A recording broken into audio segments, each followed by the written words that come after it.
Chapitre 8. Altona, véritable banlieue de Hambourg et tête de ligne du chemin de fer de Kiel, qui devait nous conduire au rivage des Belts. En moins de 20 minutes, nous entrions sur le territoire du Holstein.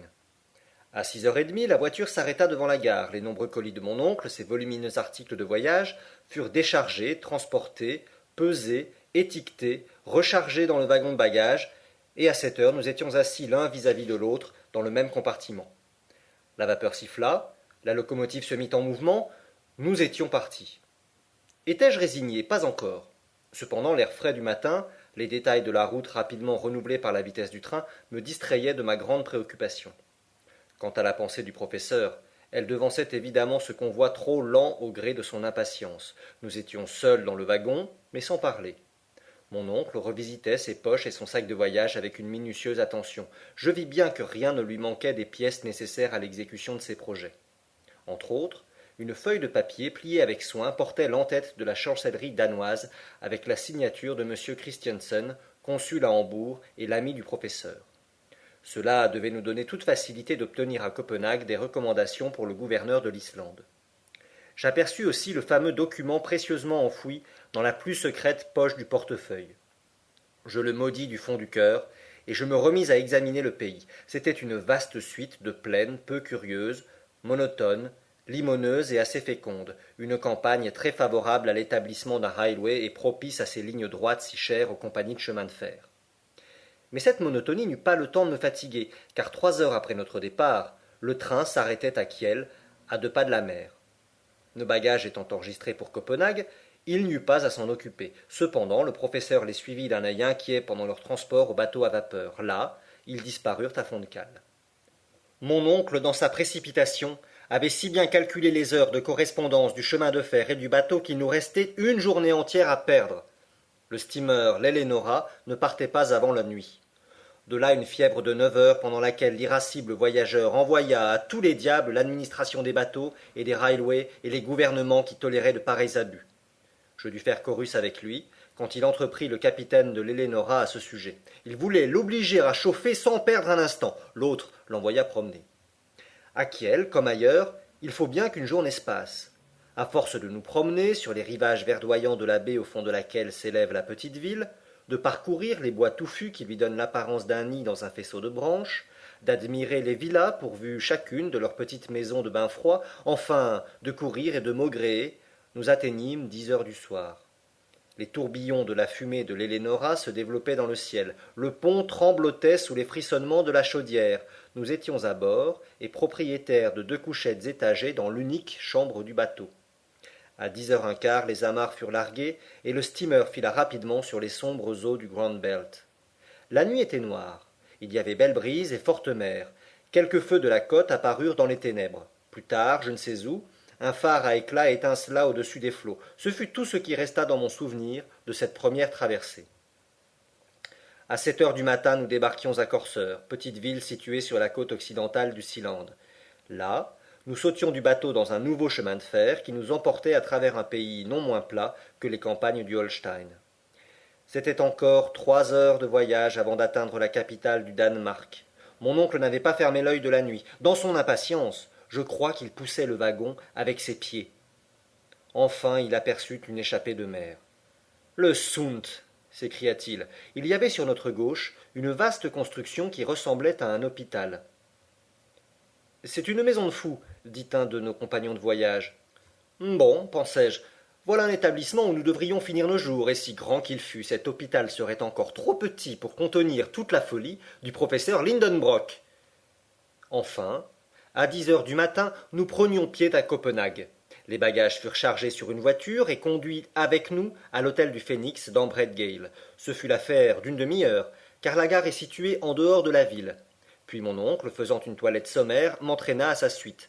Le portier de l'hôtel parlait l'allemand et l'anglais, mais le professeur, en sa qualité de polyglotte, l'interrogea en bon danois, et ce fut en bon danois que ce personnage lui indiqua la situation du Muséum des Antiquités du Nord. Le directeur de ce curieux établissement, où sont entassées des merveilles qui permettraient de reconstruire l'histoire du pays avec ses vieilles armes de pierre, ses hanapes et ses bijoux, était un savant, l'ami du consul de Hambourg, monsieur le professeur Thomson. Mon oncle avait pour lui une chaude lettre de recommandation. En général, un savant en reçoit assez mal un autre. Mais ici ce fut tout autrement. Monsieur Thomson, en homme serviable, fit un cordial accueil au professeur Lindenbrock et même à son neveu. Dire que son secret fut gardé vis-à-vis de l'excellent directeur du muséum, c'est à peine nécessaire. Nous voulions tout bonnement visiter l'Islande en amateurs désintéressés. Monsieur Thomson se mit entièrement à notre disposition, et nous courûmes les quais afin de chercher un navire en partance. J'espérais que les moyens de transport manqueraient absolument, mais il n'en fut rien. Une petite goélette danoise, la Valkyrie, devait mettre à la voile le 2 juin pour Reykjavik. Le capitaine, M. Bjarne, se trouvait à bord. Son futur passager, dans sa joie, lui serra les mains à les briser.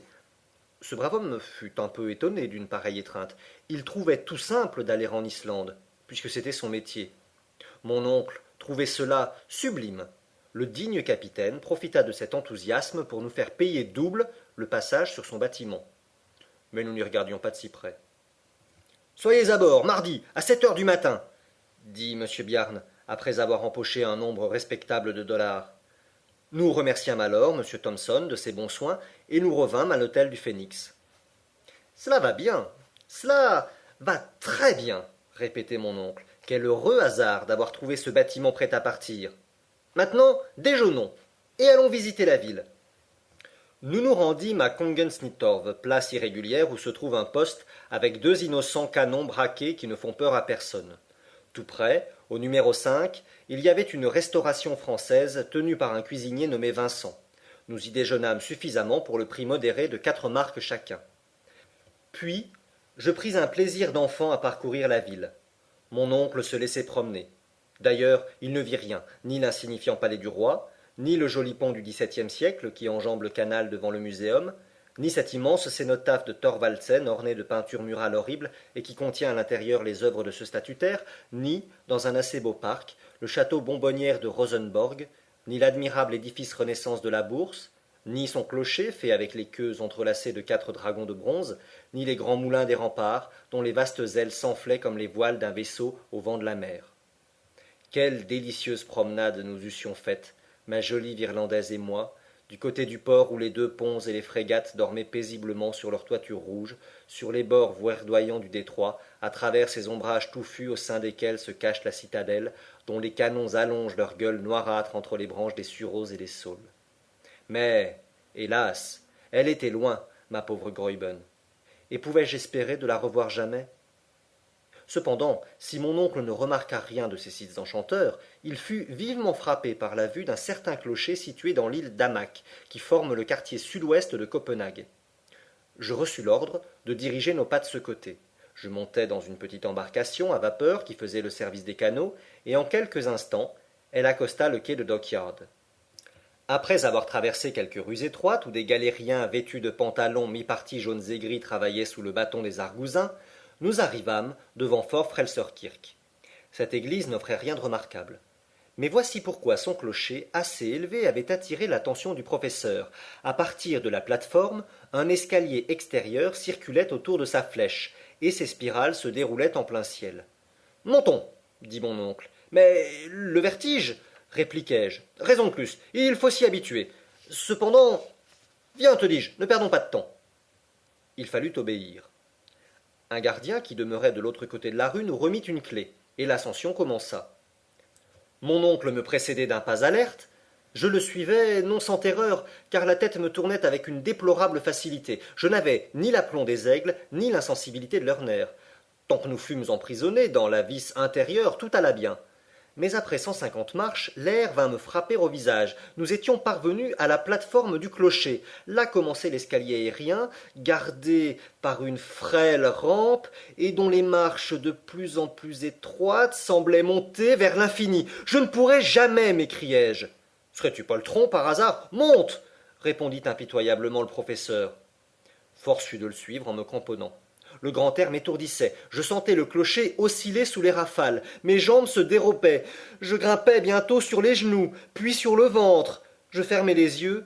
J'éprouvais le mal de l'espace. Enfin, mon oncle me tirant par le collet, j'arrivai près de la boule. Regarde, me dit-il, et regarde bien. Il faut prendre des leçons d'abîme. J'ouvris les yeux. J'aperçus les maisons aplaties et comme écrasées par une chute, au milieu du brouillard des fumées. Au-dessus de ma tête passaient des nuages échevelés, et par un renversement d'optique, ils me paraissaient immobiles, tandis que le clocher, la boule, moi, nous étions entraînés avec une fantastique vitesse. Au loin, d'un côté s'étendait la campagne verdoyante, de l'autre étincelait la mer sous un faisceau de rayons. Le Sound se déroulait à la pointe d'Elseneur avec quelques voiles blanches, véritables ailes de goéland, et dans la brume de l'Est ondulaient les côtes à peine estompées de la Suède. Toute cette immensité tourbillonnait à mes regards. Néanmoins, il fallut me lever, me tenir droit, regarder. Ma première leçon de vertige dura 1 heure. Quand enfin il me fut permis de redescendre et de toucher du pied le pavé solide des rues, j'étais courbaturé. Nous recommencerons demain, dit mon professeur. Et en effet, pendant 5 jours, je repris cet exercice vertigineux, et bon gré mal gré, je fis des progrès sensibles dans l'art des hautes contemplations.